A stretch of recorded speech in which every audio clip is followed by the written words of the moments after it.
đợi nha.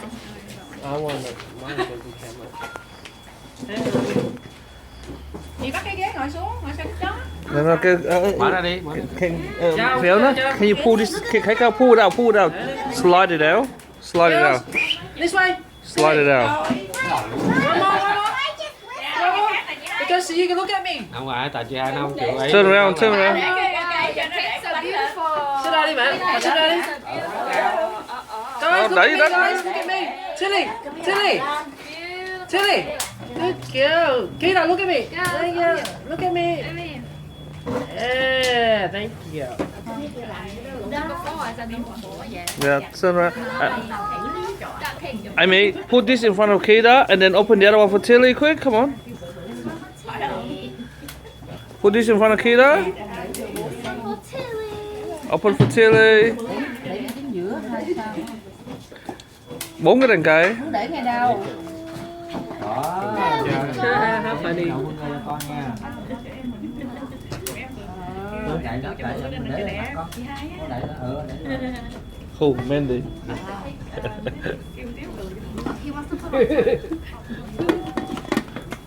Thì em của người ta mà. Đẩy đất cái để cao quá. cao. Thấp quá rồi thấy. Sao để bên 2 cái mẹ? Để trước mặt kia đằng cái kìa. Để cái bánh nó trước mặt kia đằng. No, cái đó của Tilly. Cái đó của Tilly hả? Để cái này trước mặt con ấy đi.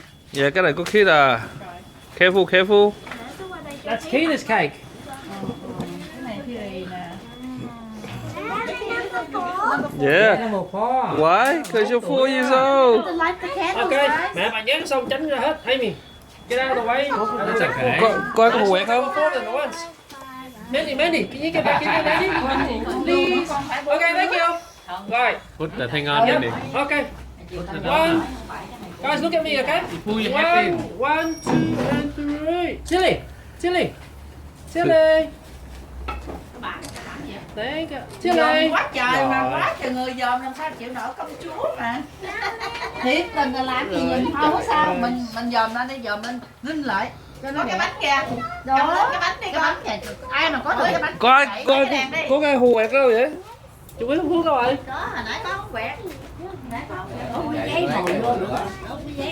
Đúng giấy không? Chết nhỏ rồi đi bà. Chết nhỏ à. Vậy nó mới ấy. Khói câu gì không chịu. Không được đâu, lấy mồi lửa đi ông chịu ơi. Từ từ đi ông chịu lấy mồi lửa đi. Đưa. Không cháy được đâu. Dạ, cá có hơi cháy kìa. Đi nó mất mồi kiếm chuyện. Bà này bắt lại đi. Mẹ nó chạy. Lấy mồi lửa đàng hoàng đi.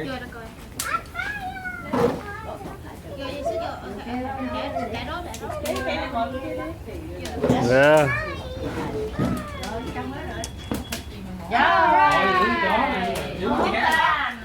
Hey guys, Elizabeth, Fiona. Hey guys, sing happy birthday, come on. Happy birthday to you. Happy birthday to me. Happy birthday, Kida.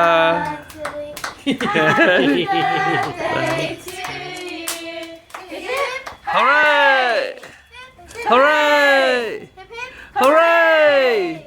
Go blow the candle, quick, go!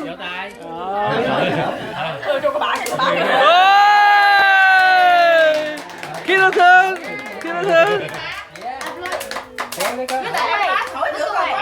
We don't want looking. No one's looking. Okay, no one's looking. Dạ. Get up a little bit.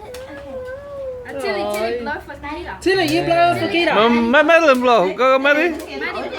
Madeline, you blow it to Madeline. Cô An đi.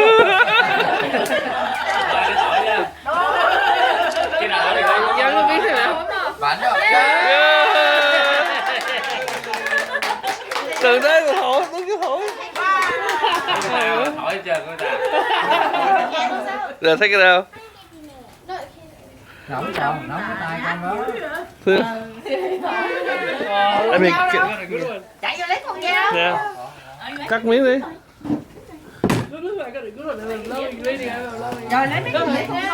Cho nó cắt đi mà, cho nó cắt thử rồi. Oh, look at her. She did it. I got it when she did it. Đây. Nghĩ cũng giống mẹ đó chứ. Nè con cắt đi, con cắt bánh đi. Cái này sinh nhật của con mà. Con cắt nó đi cho mấy người ăn đi. Mẹ làm. Từ từ nó lớn lên nó nhỏ lại.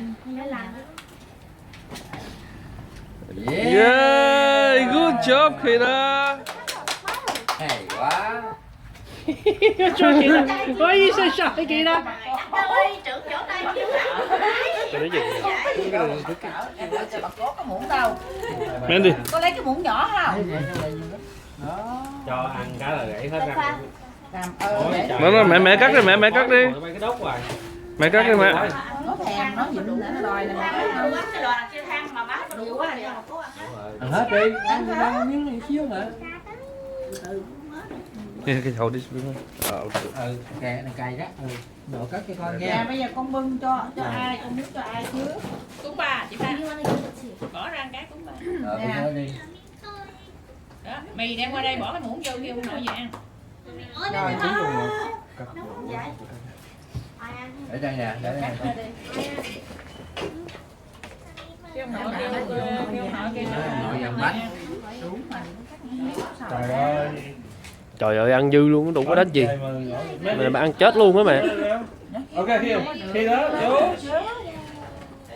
Mẹ lớn. You all smell.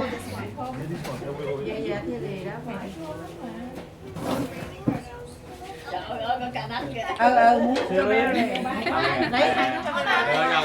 Phải Cái đi gì một làm miếng thêm chứ kìa. là một Hai miếng. chung hai chóp bự kìa ha. Con này nó thằng hai con này tiêu lấy tay khều nó lại. Yeah.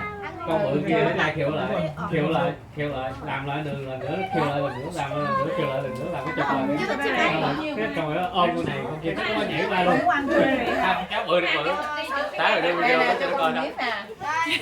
Tái rồi mơ. Yeah, I don't know where it is. Are you making a video? It's not even a video. It's not It even is. at the end. Yeah, 7 minutes. Okay. Nè, con để cái này đi. Con nuôi đi đi. Mẹ Tư. bữa sau nó chưa có mở cái quà mà ăn cái gì mẹ với mẹ Tư chung Nè, mẹ Tư hai mẹ với mẹ Tư ăn chung ta no dữ lắm Còn đi bà xe đi. ốc lớn nữa. Để đi. Kìa, đưa cho ốc lớn. Sáng cái đấy thôi mẹ ơi. Nhỏ đâu? Đủ ăn ngắn lắm. Nhỏ Nữa đâu rồi? đâu đây. Ai ăn hết lấy nữa. Nhỏ đâu? Chút Ốc xíu. nhỏ ở ngoài kìa, cho ốc nhỏ Để một con miếng. nhỏ kìa con, đâu nhỏ gì đó kìa. Yeah, that's for me. The small one. Yeah, yeah. It's a story. No, it's okay. I'll get it. I get you. Ngon. Còn ba chùm nó chạy đâu mất rồi. Ủa, bà chùm nó tiêu rồi. Ba chùm dọn dẹp Nè, rồi. nè, nè, nhỏ. Nè, ba cái nhỏ à, ba mươi Đi con. Where's Trey? Oh, no, you ran away somewhere. ăn cái bánh cho má cái bánh Cái này đi, cái này ngon, chắc cũng vậy quá. À. That's green tea. Dạ má, cái này. Yeah, green tea's nice. I have the green tea one. Screw that. Thì má lấy mấy cái này nó ăn vậy. Để Dạ. lại cho. Dính Ê. cái tay hả? Dính cái tay. rồi. Trời ơi. Can I have a sheep? Not yet. Eat your cake first. Are we open the presents? Hold the sheep first. We'll eat the presents. I mean, we'll eat the cake and then we'll play with the presents. Yeah, guys, let's eat the presents. Yeah, eat. That's Fiona. That's Fiona. You laughing at me, bro? You laughing at me? Good for you. How dare you laughing at me? Huh? Oi, I'm talking to you. Stop laughing at me. I'm talking to you. Excuse me. I'm talking to you. And then you talk to me like that. Hey, scratch you, bro. Bro, excuse me, I'm cute. Doesn't mean I'm not deadly. Scratch your eyes out. See my ball? No, me not eat cake. I not eat cake. No cake today. Penny popping, penny popping. What? What do you call them again? I don't know what they are. Yeah, those the ones with the little seeds. Pomegranate. Nè, nè, nè, nè, nè, nè, nè, nè. They make really nice cake. It looks really pretty. It looks really tastes like crap. No, it tastes good. Last time we had taro. It's really nice. Yeah, but you eat it. It's too much Ủa, seeds. có nhiều kem. Kem là sầu riêng á? Phải không?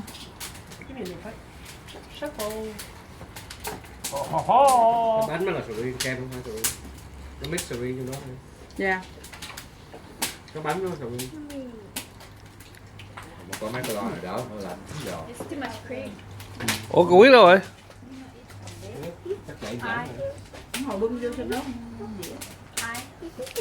Ba chùm. Rồi, cái bánh gì? Hai cái bánh mì 500 bạc á. Maybe you don't want Nó lời viết Red top, I can't see.